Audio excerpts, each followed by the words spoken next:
Hi, welcome to Project 31 video channel. Yes. This is Jennifer. She's our nurse navigator. And I'm Jane. I'm the CFO for Project 31. We're both breast cancer survivors, Yes. so we've both been through a little bit of what we're going to talk about today.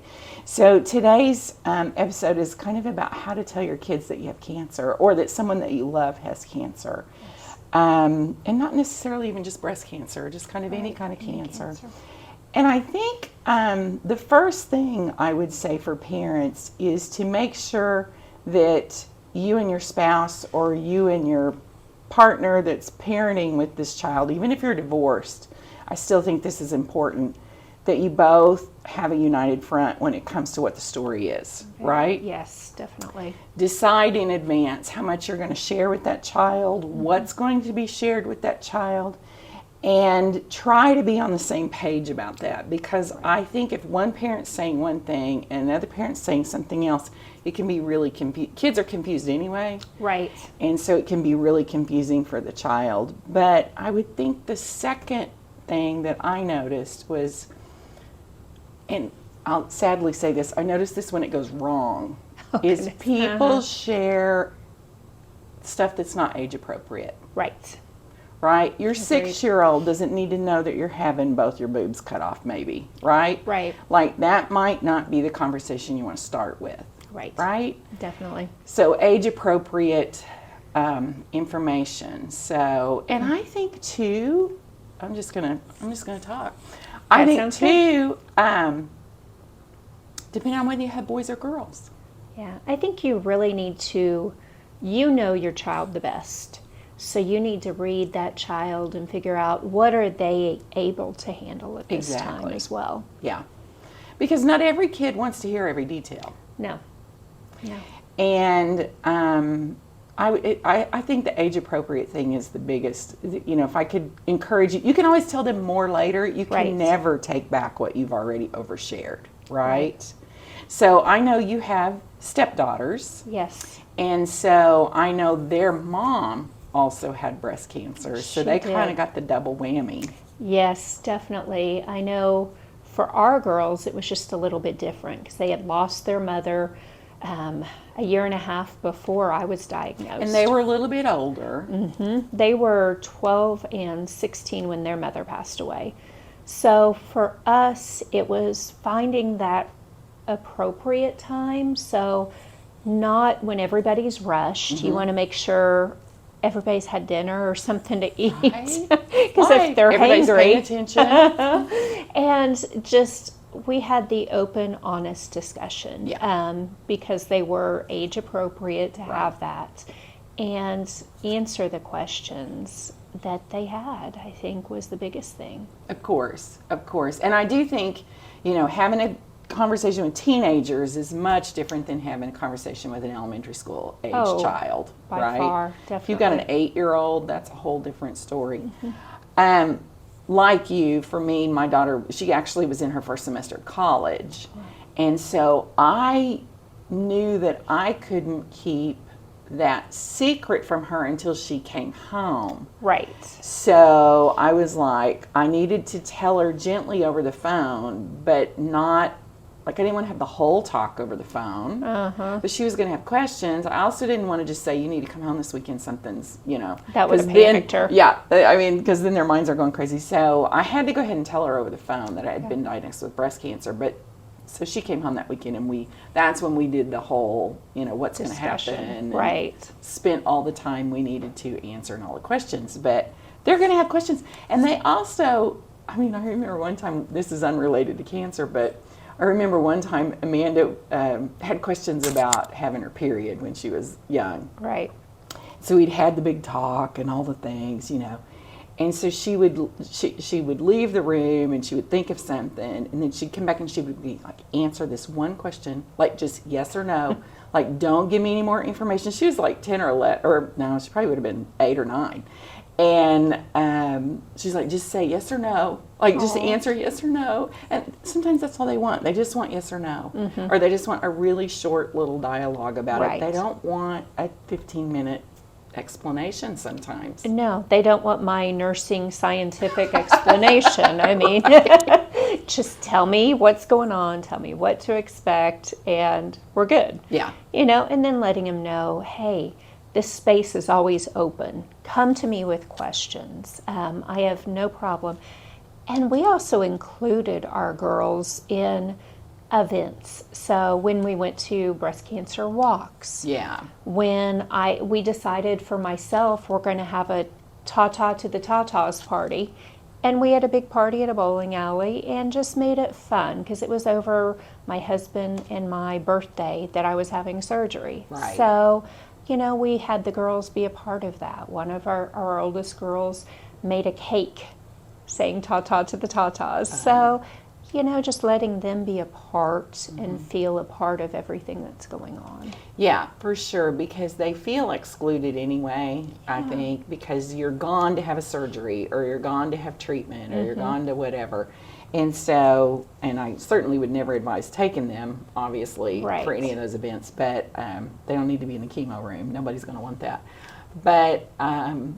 But yeah, they kind of feel excluded anyhow. So any way that you can include them in the joyful part of it or Yes. the we're so thankful part of it, whatever, whatever joy you can kind of instill and include them. I think that's so beneficial. They need to see that it kind of sucks, but they need to see that there's some hope too. Yeah, just optimistic hope during Exactly. the journey. And I think that definitely makes them feel included, more comfortable with everything that's going on. Exactly. So keep it simple and straightforward. Don't, like Jennifer said, over medical, terminology. Don't use so much Right. medical terminology that they don't understand anyway. They may not know what the word surgery means, right? Right. So we just explain to them briefly what's going to happen. They're going to have a body part removed or whatever the story is. The doctor's going to go in and take that cancer out. Kids understand that. They Right. understand that part, right? And there's some great books out there too if you need help talking with younger children. There is brightspotnetwork.org, and they offer cancer books for free Nice. for the parents. So if you need a little bit of help talking to the littles, that might help. There's also Camp Kasem, which is a wonderful organization. Wonderful resource here in Oklahoma. So if you have children, they offer a camp, and then they also offer support year-round for children whose parents have been diagnosed with cancer. Yeah, so if their parent has been diagnosed, they get to come. I believe it's a week-long camp in the summer. believe I think so. so. And we've had some of our ladies, their children have gone and have just benefited tremendously because they're there with a whole group of other kids who are experiencing the same thing, and they give them space to talk about it or not talk about it or whatever, Right. or just be a normal kid.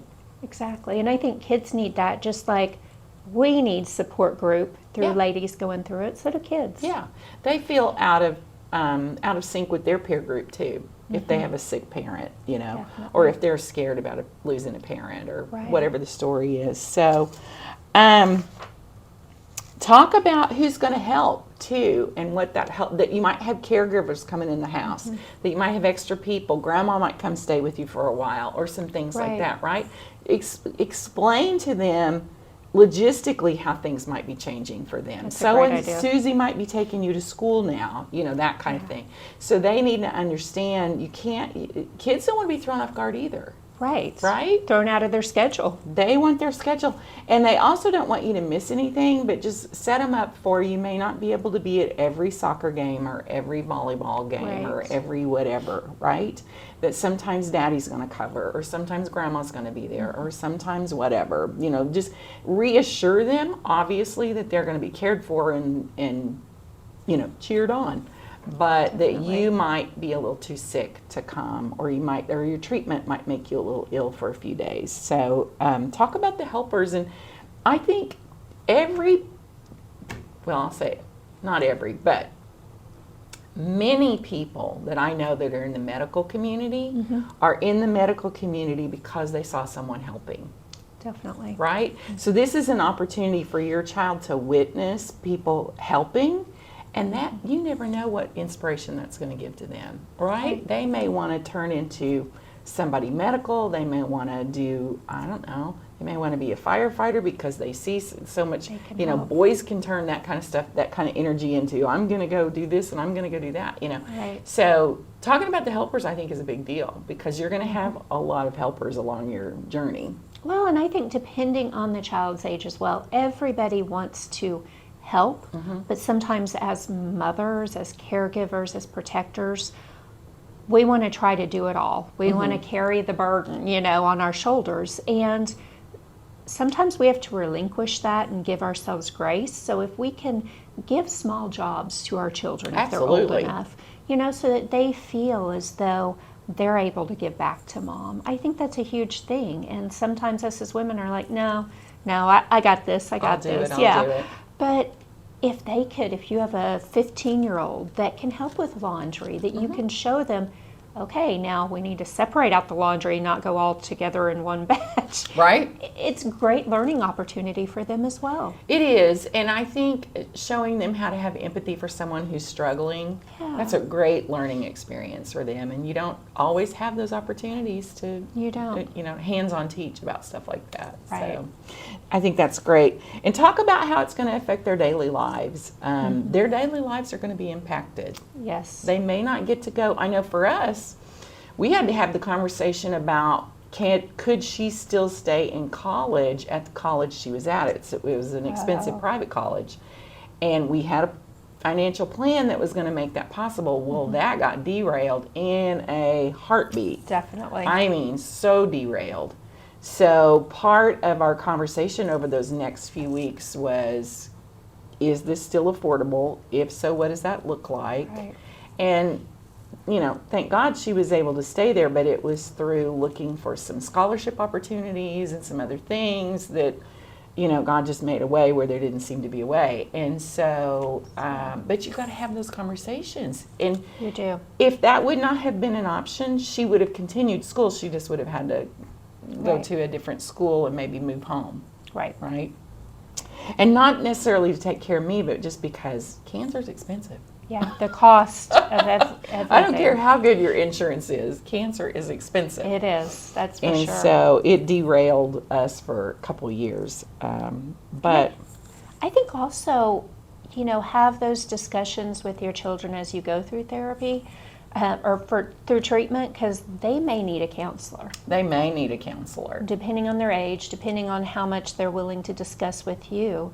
I think keeping that as an option on the table if you see that they're really struggling. Yeah, try to stay as plugged into their behavior changes as possible. Right. I know sometimes it's easy to get in your own, you know, you're dealing with your own thing, but your kids struggle too when things They are do. upset.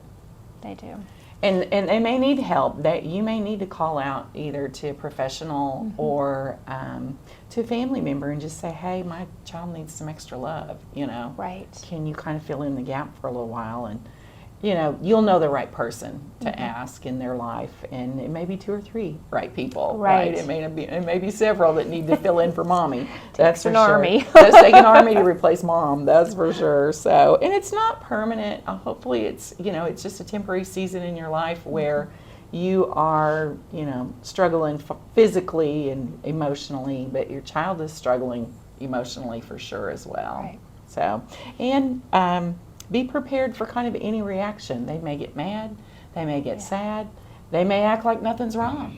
I mean, some kids, depending on their age, just you're like, are you even affected by this? True. Kids show different things different ways, Right. right? I know for my daughter, I never saw any signs of depression, but also she was in a new phase of her life. So it was kind of perfect timing, really, because everything she was doing was kind of new and exciting. So I was thankful for her that she had that diversion, right? Now, it's not that she didn't worry about me and wasn't upset about it, but she had nice diversion, nice Right. opportunities to meet new people and do new things. And I think for her, that was a healthy. Well, and I think you also discussed it with her We did. so much that she felt comfortable, probably. She did, yeah. I think as comfortable as she was going to feel, Right. right? It's never fun, but No. and you know, kind of one more thing is ask for help. Yes. People will say, let us know, And you are going to have to let them know. They're not just going to organically know that Bobby needs to be picked up from school at 3:15, you know. Yeah. So have that list. I mean, we've talked about it before. You have a little list of when people ask. Yep. What can I've they got do? it. I've got it right here in my phone, right? Yes. Here's my list of things I need. I need somebody to do this and do that and do that. Let them pick whatever works for them, right? Definitely. If they have time in their schedule to pick the kids up, take them to whatever practice they have, let them help so that you don't have to be everything to everybody right now. Man, trying to be super mom is tough on a good day. Right? It's really tough on I know a I bad fail day. at that one quite Oh often. my gosh, me too, me too. But on a bad day, it's really, on a treatment day, like, let somebody help, right? Definitely. Well, what other sage piece of advice do we have about kids before we let them go? Goodness, I think that's all I have. That's all I have. I mean, there's so much there. Yeah. There's so many good resources too. But I would say reach out to your church community, reach out to your Project 31 community, reach out to your family. People will surprise you with how much they're going to love your children and love on you. So don't be discouraged in that. Exactly. Ask for help and let people help you. Let them in. Let them be in to super help you. mom. Don't be super mom. So we will see you guys next time. Thanks for tuning in. Be sure and hit the thumbs up and subscribe. Hit the bell for more notifications when we post again. So we'll see you next time. Bye. Bye.